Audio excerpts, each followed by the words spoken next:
Estamos então à mesa para iniciar as nossas conversas sobre violência doméstica e a violência sobre a mulher, uma vez que este ano tem sido realmente, tal como eu disse no monólogo inicial, um ano horrível nessa vertente. E vou estar à conversa com um dos nossos comentadores habituais, o Ronaldo Pereira. Olá, boa noite, Ronaldo. Obrigado por ter aceito o convite numa temática que de alguma forma lhe é muito querida, não é?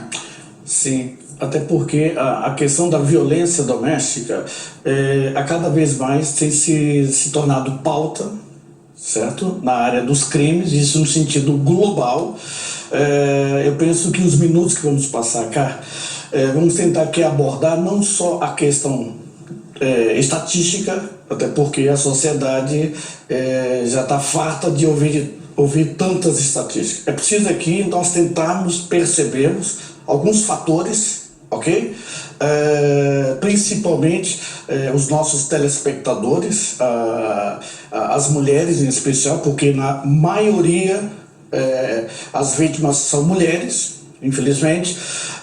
Eu tenho certeza que o programa, há muitas mulheres e elas precisam ouvir realmente algumas medidas. Que fatores é que são esses que nos fala? Bom, alguns fatores diretamente, de uma forma objetiva, vai ao encontro da própria legislação. A própria legislação, ao meu ver, é uma legislação obsoleta. Há uma questão também da própria hermenêutica, é uma hermenêutica viciada. É preciso aqui que haja uma reformulação no que diz respeito à tipificação desse crime. É preciso também perceber aqui que há uma diferenciação. O tema é violência doméstica. A violência doméstica é um conjunto, ok, de crimes, tá certo? Não, que abrange todas as pessoas que habitam. Isso inclui os filhos, inclui as pessoas que vivem ali, os pais, enfim. Tal como eu disse no monólogo inicial, em que há homens, mulheres, crianças, idosos, todos dentro de um contexto de violência doméstica, não é? É verdade. Agora, há aqui um cruzamento de coincidências. Bom, primeiro é que mais de 85% das vítimas são mulheres. Essa que é a realidade. Isso dentro do contexto dessa tipificação do crime 152 do Código Penal, que é o artigo que prevê a questão da moldura e etc e tal, mulheres. Também há um outro cruzamento na sociedade dos homicídios, em que mais uma vez encontramos um número vertiginoso de mulheres assassinadas. Então nós temos uma questão da questão da violência doméstica e uma outra vertente que também encontramos a figura da mulher como a maior de todas as vítimas, ok? Que é a questão justamente que muitos discutem. Portugal tem se discutido, já na semana passada foi discutida a questão de incluir ou não o chamado feminicídio, ok? Com uma legislação própria. Até porque a questão do feminicídio caracteriza o crime na área do gênero por ser mulher. Então levanta aqui alguns questionamentos. Enfim, nós temos um contexto violento, sangrento. Nós tivemos o ano passado, em termos de dados estatísticos, mais de 32.048 de casos. Dentre esses 32.048, mais de 65% foram arquivados. Então nós temos aqui, em primeiro ponto, uma questão que é a questão legal, ok? Precisa evoluir, e é uma outra questão também que evidencia uma chamada impunidade. Há uma impunidade no sentido global, para que nós possamos ter uma percepção melhor. A questão é tão global que ainda existe, por incrível que pareça, 34 países, em todo o mundo, 34 países, em que a violação dentro do casamento não é criminalizada. E dentro do espaço, né, da União Europeia, temos o exemplo da Bulgária, em que não criminaliza o crime de violação dentro de um contexto de casamento. Então a gente começa a perceber que se formou uma cultura, já há uma cultura, é um outro fator também, que há uma cultura machista, isso nós sabemos, e eu tenho aqui algumas propostas que eu vejo que pode minimizar essa questão da própria e diminuir a questão da violência doméstica. Porque por mais técnicas que a gente venha tentar desenvolver, inclusive as próprias instituições a gente percebe que faz um excelente trabalho de apoio às vítimas, mas é preciso aqui haver uma dinâmica, é preciso que haja aqui algumas medidas mais efetivas. Primeiro, no plano jurídico, depois aqui em algumas questões que norteiam a sociedade. Mas alguns atores e que têm tentado realmente ajudar a sociedade neste sentido têm-nos dito que realmente o problema não começa somente no Código Penal, começa na aplicação do Código Penal existente, não é? Porque, segundo aquilo que eu sei, por exemplo, Portugal tem uma das leis, eu penso que se não é a mais permissiva, é a segunda mais permissiva em termos de pena suspensa, onde um crime punível até 5 anos pode ter pena suspensa. Ou seja, mesmo se portanto, o crime cometido dentro do contexto de violência doméstica, e não estamos a falar obviamente do homicídio dentro do contexto da violência doméstica, mesmo esse crime de agressão, por exemplo, há a punição, mas depois não há a pena de prisão efetiva. Em cerca de 20 mil casos, ou em 14 mil casos, desde que foi considerado crime público, só 20 penas efetivas de prisão. Pois é, mas a grande verdade é que, eu posso até aqui salientar, que agressor, ok? Violador e pedófilo, a grande verdade é que eles são tratados, como costumo dizer uma velha expressão, a pão de ló. A própria lei e algumas... Porque que nós temos aqui, veja bem, é preciso que a gente perceber a questão escriturística da lei, depois adentramos a questão da hermenêutica. A grande verdade é que há muitas pessoas que julgam que nunca estudaram hermenêutica na vida. Para já, a hermenêutica, no meu entender, deveria ser uma cadeira do curso de Direito, e não existe. Para já.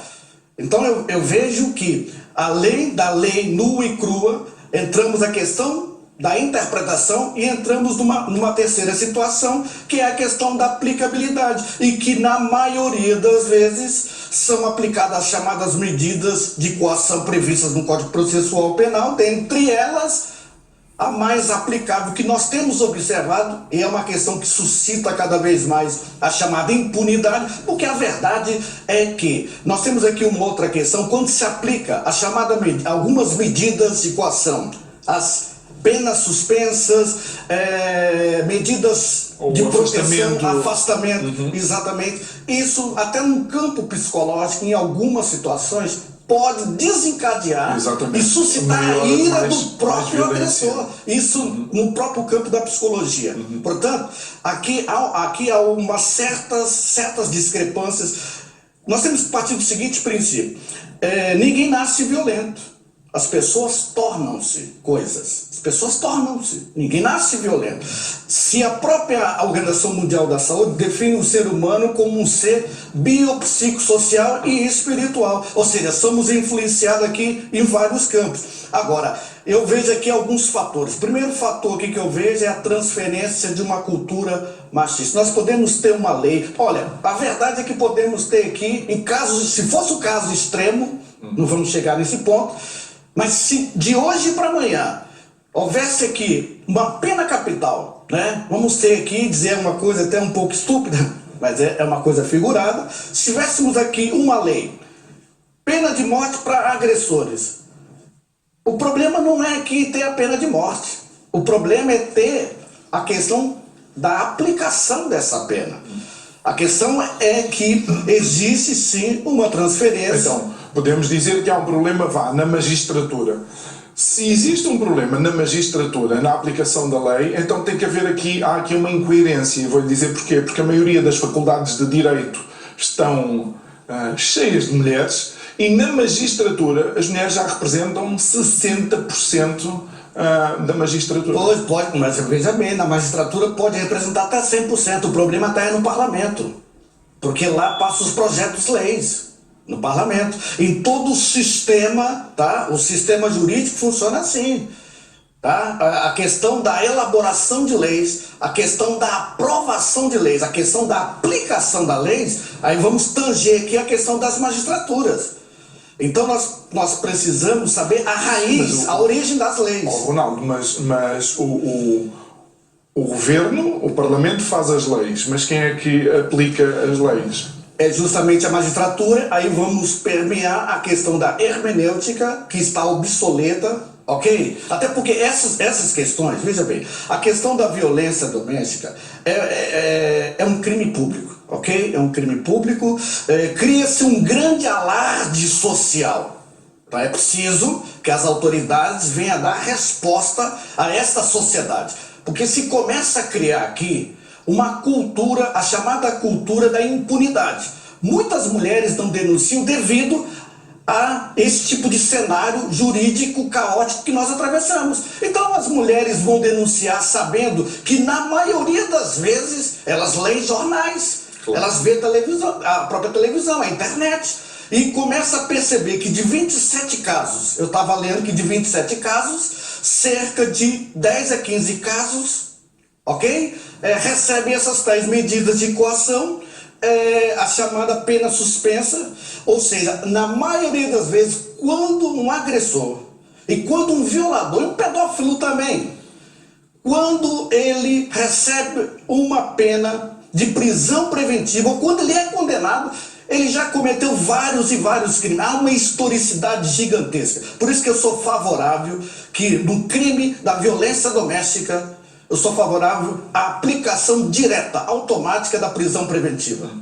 Ok? Até para salvaguardar aqui uma série de questões. É que se isso fosse feito, o interessante é que uma das questões que a Comissão Técnica Multidisciplinar fala é sobre a necessidade de dar respostas nas primeiras 72 horas a seguir à agressão e até para evitar a revitimização, ou seja, a pessoa, neste caso, voltar a ser agredida.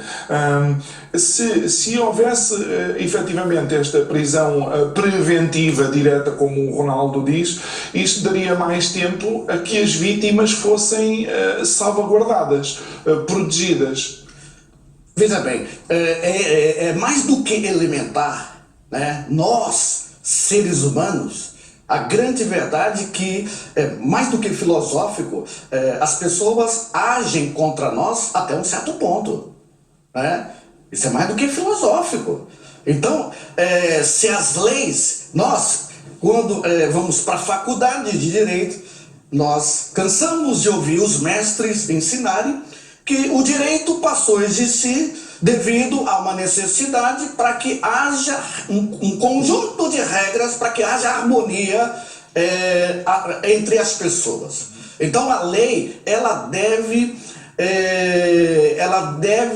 na verdade, trazer um exemplo para que venha gerar temor. Agora, quando se ocorre crimes em que gera-se alardes sociais, principalmente os crimes caracterizados como crimes públicos, que é o caso da violência doméstica, vem se adotando uma série de medidas, isso no sentido global. Olha, quando em 2006, para ter uma noção, todos os dias no Brasil morrem mais de 14 mulheres. Calcula-se que aqui em Portugal, homens, são 2 homens que são agredidos diariamente e 14 mulheres diariamente. Nós temos números, por exemplo, o número de vítimas, calcula-se, mais de 5.173 casos registrados no ano passado. Esse ano já houve um acréscimo nesse semestre de mais de 700 casos.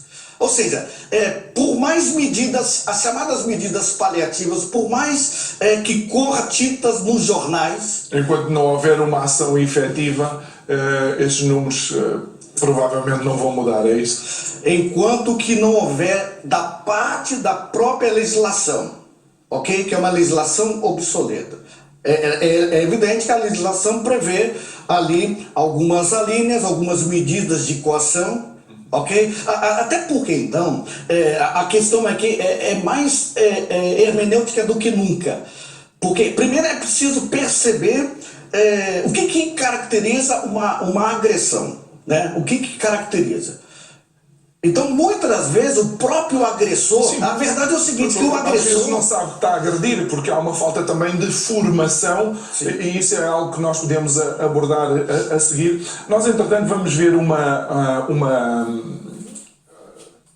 não é reportagem, mas de facto uma curta à conversa com o Ronaldo. Estamos a falar de violência doméstica e uma das conclusões a que temos que de facto chegar é que não existe uma aplicação equilibrada daquilo que está na lei.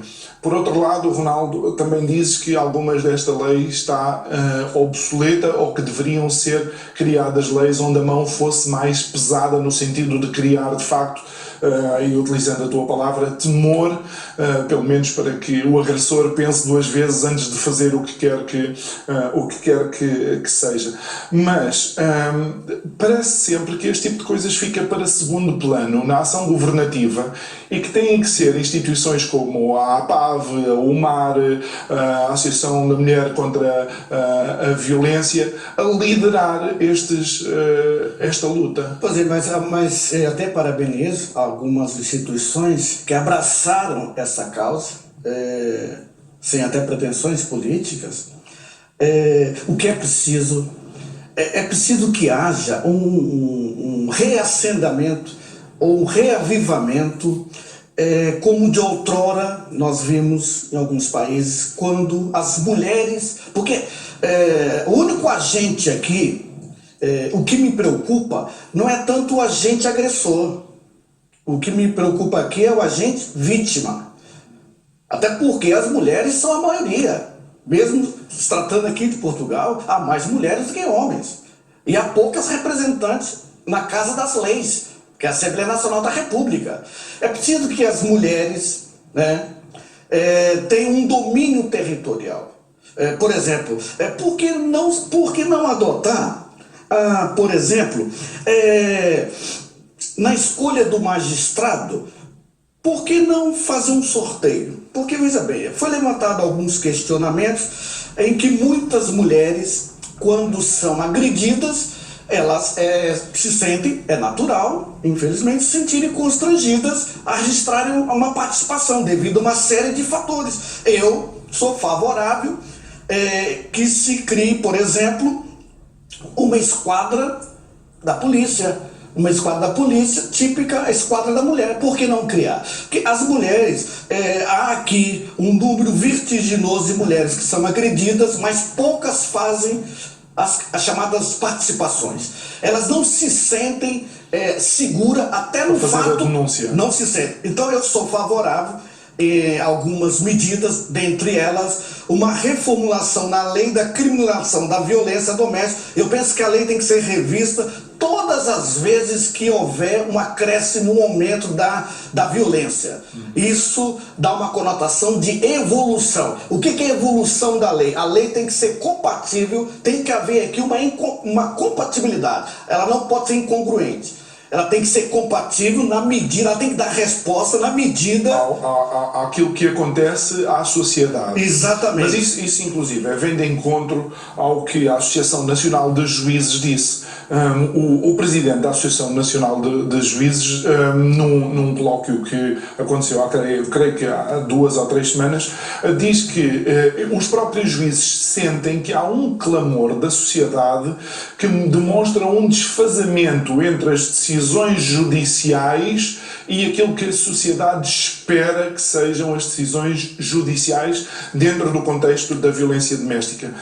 E eles então decidiram que o tema violência doméstica vai ser o tema do primeiro congresso que eles vão realizar em 2020. Ou seja, de alguma forma, os acontecimentos deste ano estão a mexer com as diversas instituições que podem ajudar a resolver essa questão. Olha, as principais medidas no campo jurídico para favorecer, porque a verdade é que nós temos que dificultar a vida desses agressores, porque hoje muitos agressores que conhecem a lei, ele carrega numa mão a lei e a outra mão o porrete.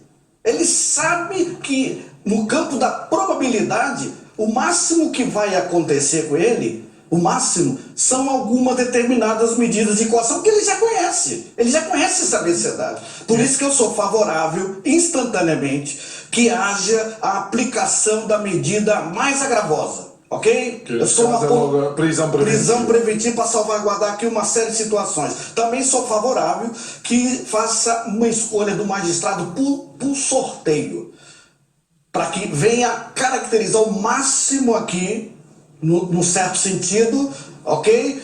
Para evitar dúvidas aqui da chamada imparcialidade. Mas tanto quanto eu sei, os magistrados do Ministério Público, desde o início deste ano, têm apoio jurídico para os casos de violência doméstica, que sai dentro do contexto destas associações que têm trabalhado com esta temática. Ou seja, já o próprio magistrado do Ministério Público, quando vai lidar com um caso de violência doméstica, tem alguém dessas associações que o pode de alguma forma orientar. Já é um primeiro passo. Bom, é um primeiro passo desde que não haja vícios.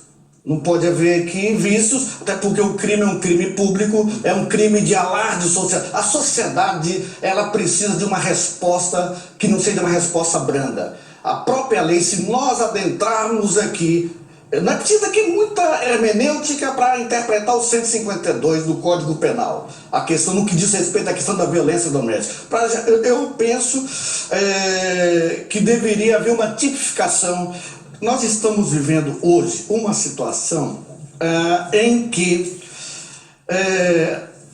a senhora que me assiste, o senhor que me assiste, nós vivemos aqui uma situação, essa situação aqui, tá certo? É uma das milhares. Por exemplo, mulher foi agredida durante 21 anos pelo marido. Depois, detido agricultor que agrediu uma mulher durante mais de 50 anos.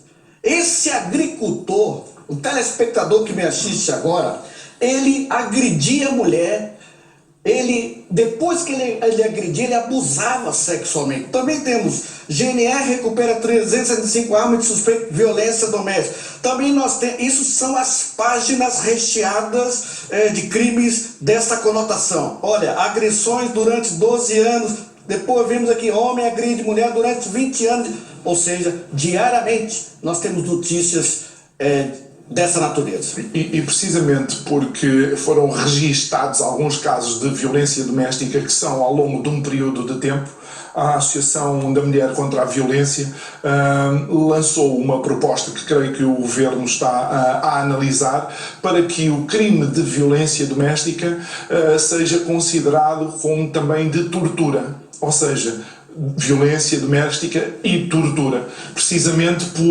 pelo espaço de tempo em que decorre essa violência doméstica. Aí, nesse caso, está corretíssimo, porque é caracterizar o crime, isso se diz numa gramática jurídica, alguns juristas classificam como crimes hediondos, que são os crimes repugnantes, além de crimes de homicídio, crimes de sequestro, tortura.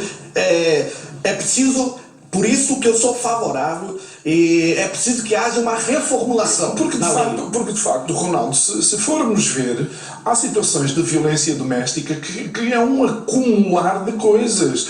Mulheres que não podem sair de casa e isso pode ser considerado rapto, não é? Ou a pessoa está reclusa, presa, encarcerada na própria casa.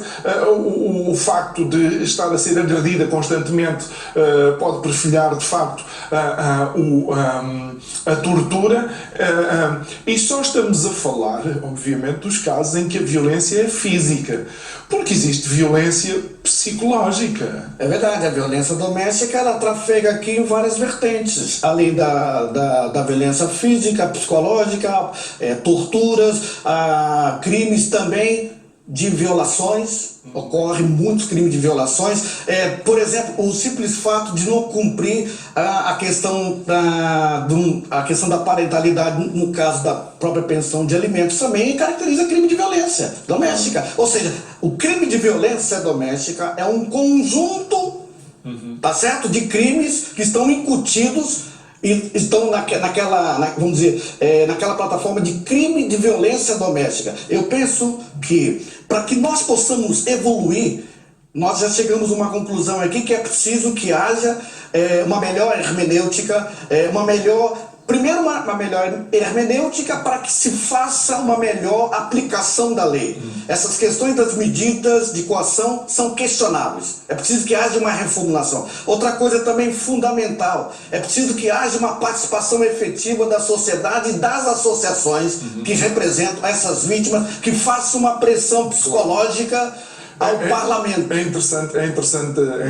dizeres isso, porque quando olho de facto para a composição da Comissão Técnica Multidisciplinar, estão lá todos menos essas associações, embora tenham contribuído com alguma coisa. Ou seja, realmente quem tem como prioridade e quem trabalha no terreno não foi tão influente na redação deste relatório como nós pensávamos. Nós vamos ver mais um vídeo desta campanha contra a violência doméstica, mais um vídeo desta campanha realizada pela APAV.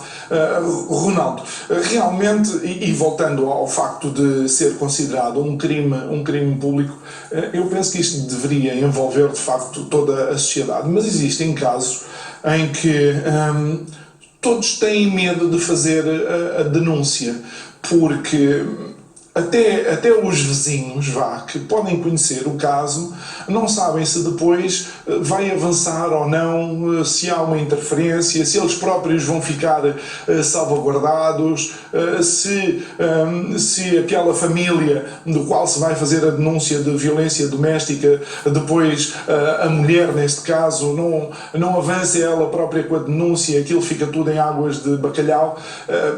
Como é que isto pode ser resolvido? Bom, voltamos naquele velho exemplo figurado. Hoje, muitos agressores, de um lado tem a lei, o outro o porrete para bater na companheira. Essa que é a realidade.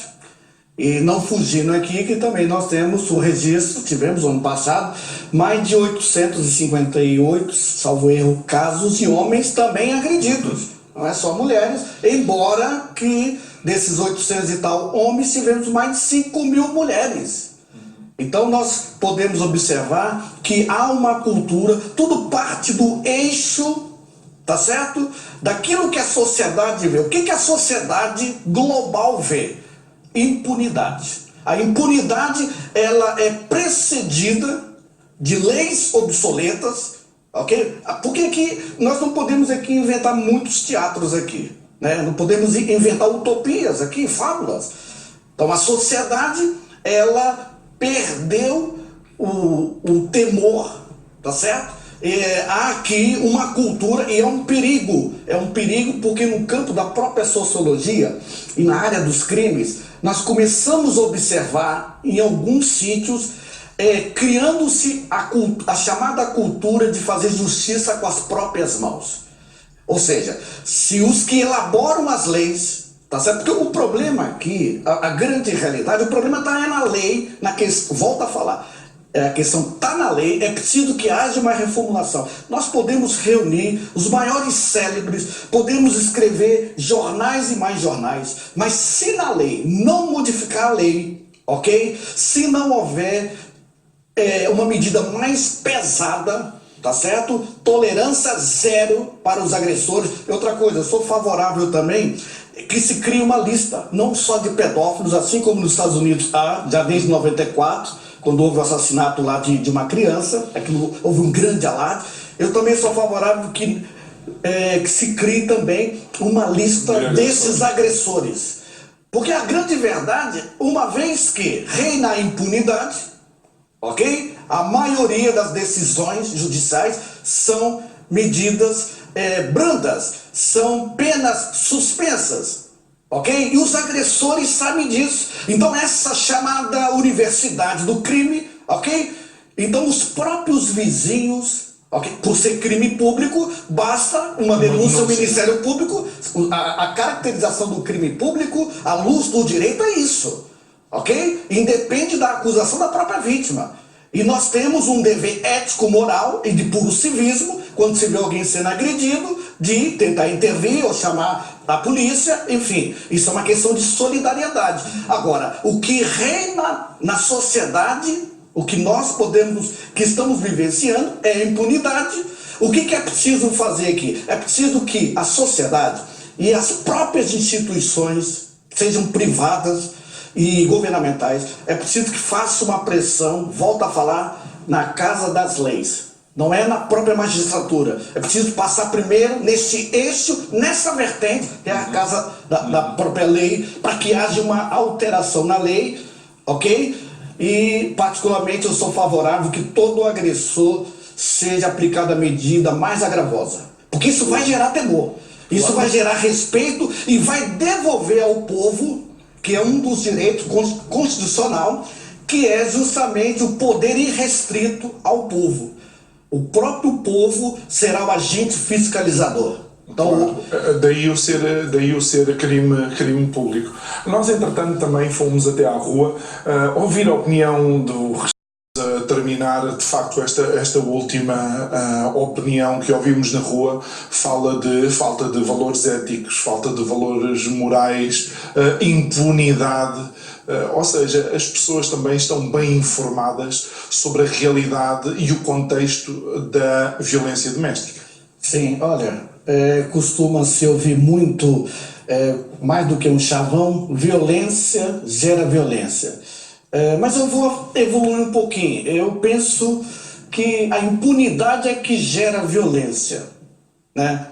Porque o agente agride, né? Okay? Agride uma pessoa uma vez, duas, inúmeras vezes devido à impunidade. Ou seja, então a gente chega a uma conclusão que na verdade aqui não é tanto a violência que gerará a violência, no sentido da palavra, mas não haver castigo. Exatamente, a própria impunidade. Então, fatores que eu vejo aqui, há aqui realmente uma questão social, uma questão de uma certa cultura machista, leis obsoletas, é preciso que haja aqui a questão da própria lei em si, a própria hermenêutica. Sou favorável que se crie sim, a chamada esquadra para mulher, sou favorável que se faça um sorteio sim, para a área dos magistrados, no que diz respeito a essa questão. Mas eu vejo aqui em Portugal que um dos problemas em relação aos crimes de mulheres, crimes em que gera a mulher como vítima, eu vejo aqui que o problema não é tanto em si a violência doméstica. O que nós estamos enfrentando aqui nada mais é do que o crescimento desse tipo de crime que tem sido discutido, que é o feminicídio. É o feminicídio que tem crescido muito no sentido global, ok? Então é preciso que haja aqui uma diferenciação entre crimes de natureza de violência doméstica, e são muitos, ok? Porque paira aqui uma ideia de que é só crimes de agressões entre os companheiros. Não é isso. Há aqui um conjunto de coisas. E realmente, por exemplo, eu não sei como é que foi qualificado ou quantificado, mas não sei se recorda há alguns meses de uma mulher que foi morta por um homem que era colega de trabalho e que estava emocionalmente obcecado por ela. Nunca tiveram nenhum relacionamento e ela acabou por ser assassinada dentro do próprio carro, depois de estar algum tempo, bastante tempo, realmente a impedir, digamos, os avanços dele, não é? É verdade. E não havia nenhuma relação. Sim, e isso daí caracteriza crime de feminicídio. Então é preciso aqui, a grande realidade também é que a gente, ao fazer essas pesquisas, dados estatísticos, essa impunidade que reina, a gente começa a chegar à seguinte conclusão, que é difícil, tá difícil ser mulher Em Portugal. No sentido global da palavra, né? No mundo. Muito bem. Terminamos o nosso tempo do programa de hoje. Obrigado mais uma vez pela tua participação. Amanhã, à mesma hora, estamos aqui e vamos continuar a falar de violência doméstica. Boa noite. Até amanhã.